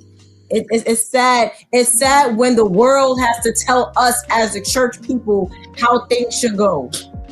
You ain't see that. You ain't pay attention to that. It's sad. It's sad that they're the ones who have to guide us. They're the ones who have to put us on because we acting like we're just so oblivious. What? Oh, I thought he was just giving the word. It's not like you were so busy breathing. Because you're listening to him telling you what God said. So how are you not having your head buried in the book, but you the whole time you supposed to be paying attention to what's going on, but you know nothing? I'm not buying it. And it's sad. And none of this is helping her out. Wow. All right, Pastor KL, what say you? Well, I have a couple of thoughts. One is, how are we our brother's keeper? Shut up. Our brother has to sit in the pews. You're the keeper of the first lady as well. You're the keeper of the pastor as well. Just because you have a title does not take you away from being the brother or the sister. You're still the brother and the sister. Has nothing to do with your title. The other thing I was thinking about too, I often would ask the question in the Baptist faith. I was like, well, how is it that the people can vote and put out the pastor? Well, in these instances, you need the people to do that. Which is sad, because God can call you to a people, but in the Baptist church, you can be put out. But if I know that you are beating someone or just disrespecting or doing stuff that's not godly, one, I can't sit under you. And two, the Bible says that if you have an ought or a problem or a situation with your brother, you go to him. And if they do not listen, you bring them amongst the people. Mm-hmm. So how are we following all these church antics and church scriptures? And we're only applying it when it best fits us. Yep. Brian says, preach Pastor Shanti's.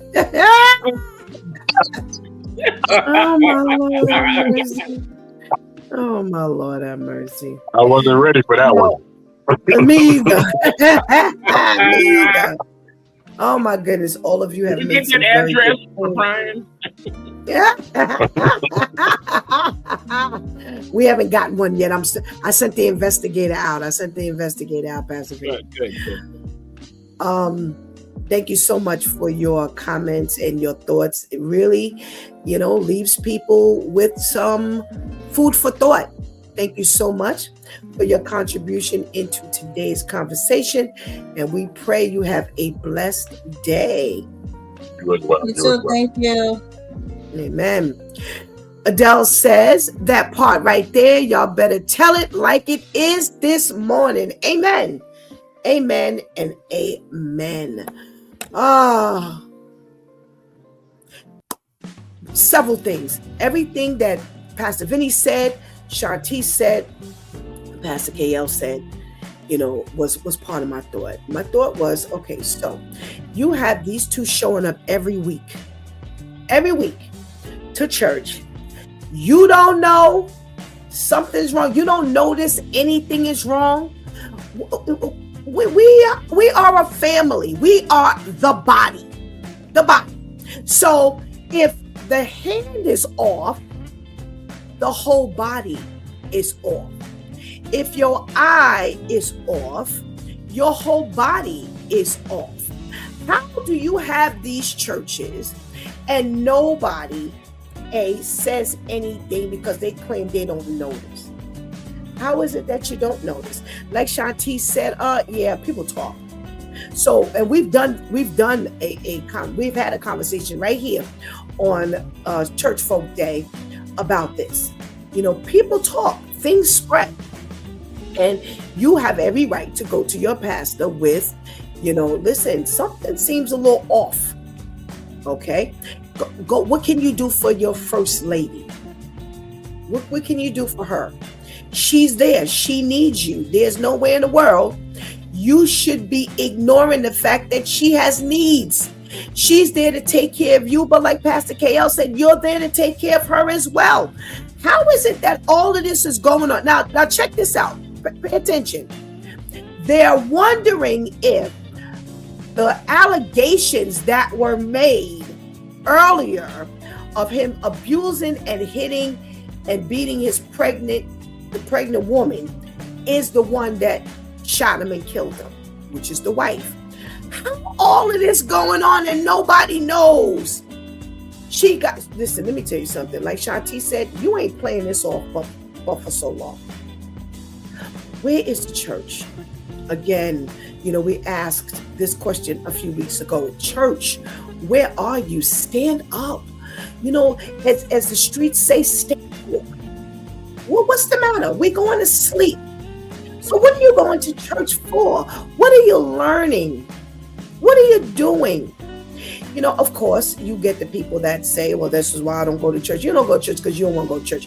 Because here's the thing. I don't know about those other places, but here in New York City, there are 5 churches in one block.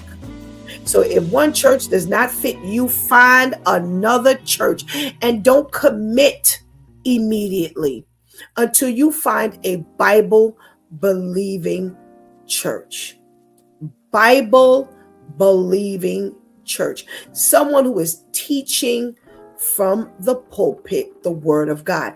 Now, if this person is all that abusive, who has been abusive for quite some time, something is off with the preaching. Oh.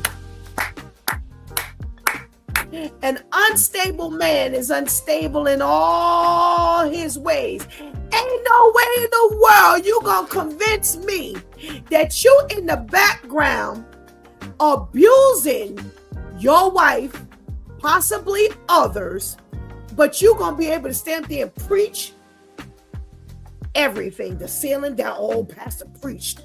Oh, he told you. Oh, we had church today. Stop. There's nowhere in the world, because something in his own spirit is off. Something's going on. There's a war going on inside, because if the Holy Spirit is there, it's pointing you to the left, and your spirit is pointing you to the right. There's a war. And let me tell you something, that war does not stay contained.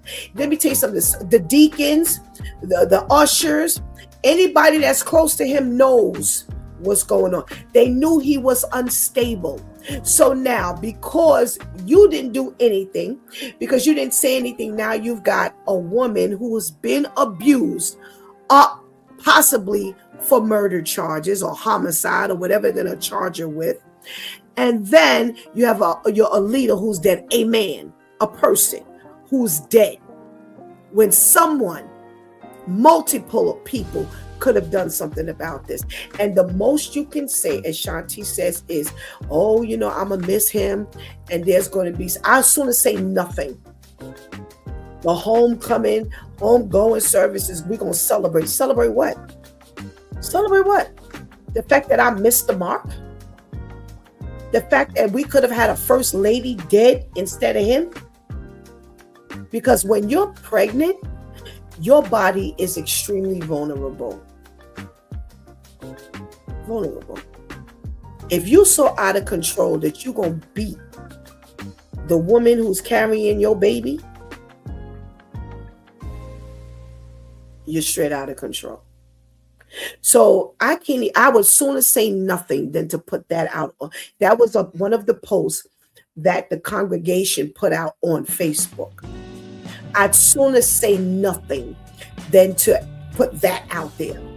There's nothing to celebrate right now. Nothing. Sorry to hear that all of this was going on. Maybe I'm new. I didn't get a chance to observe, or, I go to church, I sit down and I leave.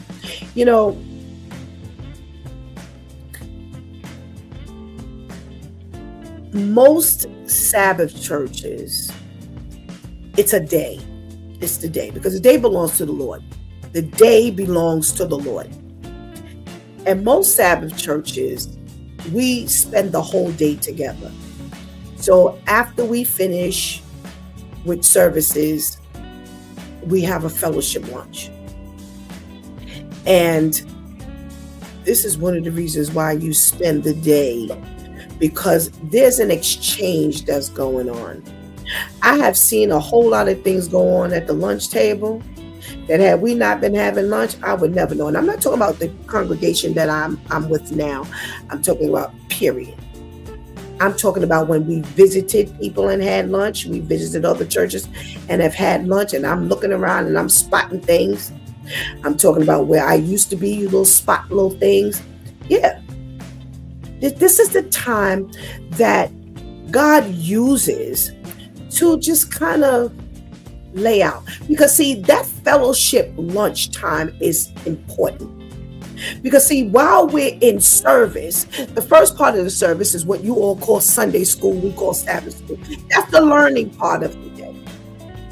The divine worship is the time we spend worshiping and praising, right? So how do we kind of get to know one another in that arena? So I asked a couple of people that I know who worship on Sunday, just asking. I was like, what do you do after? It was like, well, I know much. Does everybody get up out of there, or everybody kind of goes into their own, this one, that might go to IHOP, and that might go to Steak Charlie's, this one might go, to Longhorn Steakhouse, this one might go, to the Soul Food Restaurant, and you kind of cluster up outside. But I'm going to tell you something. That fellowship time, I've always spent a lot of time with the congregation I belong to. And I can't tell you how crucial that would be for something like this. Because see, First Lady, here's what would be happening with the pastor's wife. Either she'd be constantly leaving so that she does not interact with the people so that nothing is exposed. He's constantly watching her. Ooh, let me tell you something. An abusive man, he thinks he's like not spotted, but I went through it very young in my life and I spotted. You watch the way they lurk from afar. You could be on one side of the room, they're on the other side of the room, and they're watching every little thing. Let me tell you why. Because they don't want to be exposed. And if they see you talking too long, they're interrupting. Oh, come on, babe, let's do this, let's do that. Oh, babe, come on, here, the kids need you. They are what they consider to be very crafty in separating you from everybody. So see, this fellowship lunch, this fellowship time allows you to see a whole lot. What is the interaction between the two of them? Because it's going to show. Is she afraid of him? Is it that every time he says something, she jumps? She flinches? Is she able to sit down and mingle with everybody? Because let me tell you something about an abusive man. He's not going to allow you to parlay with people. Not gonna allow it. He's not gonna allow it. It's not allowed because he's too afraid of being exposed. What are you talking about? What were you talking about? What did she say? What did you say? No, that's a fear that they have of being exposed. What is the interaction like during that time when they're around everybody? Do they always have to leave? Do they always have somewhere to go when there's fellowship time? Pay attention. So all of this, we go for church, we praise our, raise the Lord, praise Him, drop something in the plate, everybody gone. How are you getting to know one another? How? At what point do you get to know? Now, these churches with these 40,000 people and all of this, you're not going to have no banquet hall that's going to hold no 40,000. And this is why, no. Ain't no 40,000 church blessing God much. Because all they're doing is really doing some preaching. They're maybe doing some praise and worship, but there's more to going to church than just that. And unless you practice that, you're missing out on a lot. Missing out on a lot. We talk about go out in this world and disciple. You need to disciple right there in the same church you belong to. How do you even get a chance to even get to know the needs of your fellow congregants? How? If when you finish service, everybody scatters. How does that even work? How does that work? And I have to tell you, I've asked. Because I'm just curious. I've asked, and can I be honest with you? I don't have most of my associates, because my mother's told me I ain't got friends. But most of the people I know, they do not worship on Sabbath. So I had quite a bit of asking that I could do. And listen, I'm not criticizing the day of the week you go on. I'm just talking about the practice and what we're talking about today. That's a whole separate conversation. I'm talking about how can we benefit one another? How can we benefit one another while we're congregating? And we cannot benefit one another much when we are just worshiping and praising and we separated. We can't. And I know a few pastors and their wives I know a few women pastors and their husbands, and I've asked around, and I'm like, well when does the community or the connection get done? And then you see the wheels turning, or you hear the silence in the phone. This is a real question. This is a real bona fide question. How do we help those who we worship with? Now you're talking about death and possible jail. Now, this is what you're talking about, because there's nobody there. And when you speak to the people, all they talk about is the homegoing service. We're going to celebrate. There's no room for celebrating. What are we celebrating? There's no celebrating. Somebody just died. How are we celebrating? Listen, I ain't going with the, we don't mourn the death. We celebrate the life. That's something completely different. Now, see, now I begin to wonder, if that was my pastor, I begin to wonder, could I even just rely on the things that you've told me? If you were home beating up your wife, if you were home terrorizing your wife, and I'm going to tell you something, they're terrorizing the kids as well. It does not stop with the spouse. It doesn't. They are like a drill sergeant, period. If she does not leave before it affects the kids, and that's what I did. God gave me enough to go before it affected Shanti's. I had to go because that's where my head was. Okay, so how far is this going to go? You're an idiot because you're staying around. You keep saying you're going to go. You're hoping he's going to change. You hope things are not going to be the same. You're hoping what you do make a difference. You're hoping what you say makes a difference. Stephanie, it's not making a difference. How long will it be before it begins to affect your child? Oh, hell no. That's exactly where I was. There is no other way to say that to you. That's where my head was. I was like, oh, hell no. No. You've done it to me. I cannot allow you to do it to my child. She was the only one at the time. Only child I had at the time.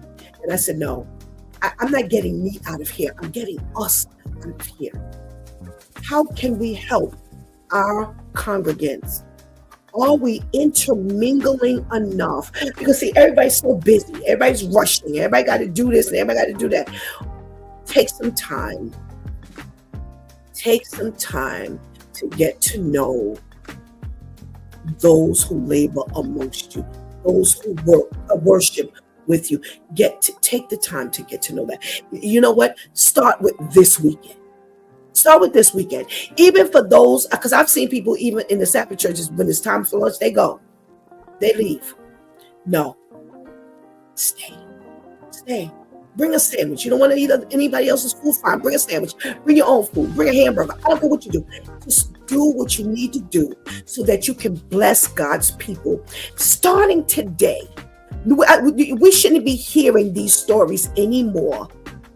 Because who was there to help to intercept? Where was his boys? Because they knew.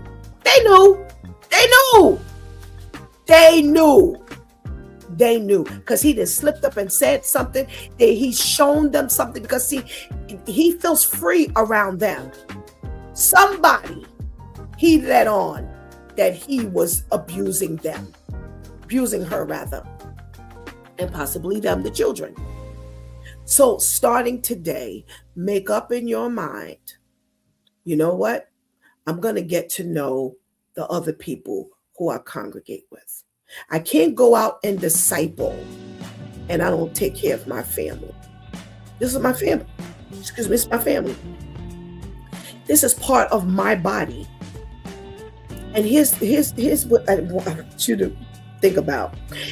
The scripture that talks about how the church is like the body, it says that the weaker part of the body is the most important and needs the most attention. The weakest part. So we always gravitate to the strong people, the people that can get us somewhere, the people that can help us and bolster us and, help us make moves and help us feel better. And they the prayer warriors and, they the good counselors. But what's happening with the weaker ones? What's happening with the weaker ones? What are we doing with the weaker members of the body? And can I be honest? The pastor and his wife were the weaker in the group, because if their regular occurrence was fighting, her defending herself, and finally to a point where she literally went and got a gun, or it was the house's gun, it was his gun, I don't care whose gun it was, she killed him. Then this ain't no unoccasional thing. This ain't been going on for 5 minutes. So we got to protect one another. Be more perceptive. Ask yourself right now, am I paying attention to those around me when I go to church? Am I in and I'm out? Is that what God wants me to do? What does God say? Let's talk about resilient living. What does God say? What does God say? Am I my brother's keeper? Yes. Now I got to put it into effect. Make this your first thing. Pick up that phone today and say hello. Pick up that phone today. How are you? Pick up that phone. Reach out and let somebody know I'm thinking of you. Tonight, Pastor Vinny, shake your head. 7:30 tonight? Are you on tonight? Yes. Okay. So, Facebook, because I never get this address right. Facebook. Pastor Vinny, type in the message, the body of the chat room, the address of the broadcast. You know, Pastor Vinny and Pastor Brenda are on. Please go to Vincent Stokes or Brenda Stokes on Facebook, and you will see there's a post that goes out when they are going to be on. So go. They have a wonderful, wonderful, and blessed prayer from 7 to 8 o'clock on Tuesday night. So listen, tap in. You can put out your prayer requests. You can just listen, and pray along with them. Whichever way you want to do it, you can. But I really encourage you to be a part of their prayer broadcast, okay? Their prayer ministry. You've been watching It's Due Time with Pastor Steph. Join us Monday through Friday from 7 a.m. to 9 a.m. where we discuss matters of the heart, mind, and spirit. As you go through your day, be sure to set your mind on things that are above, not on things that are on the earth. It only will disturb your life. Please do not miss this opportunity to just take Jesus as your personal Savior right now. Please do not miss the opportunity to strengthen that relationship with the Lord right now, because later it's not promised to any of us. I hope I'm joining you tonight at 7 to 8 o'clock with Pastor Vinny and Pastor Brenda on their prayer. Daytona 911. I need to write it down. But listen, just go to their Facebook page and they will definitely guide you there. All right. Until tomorrow, God spares. I love you.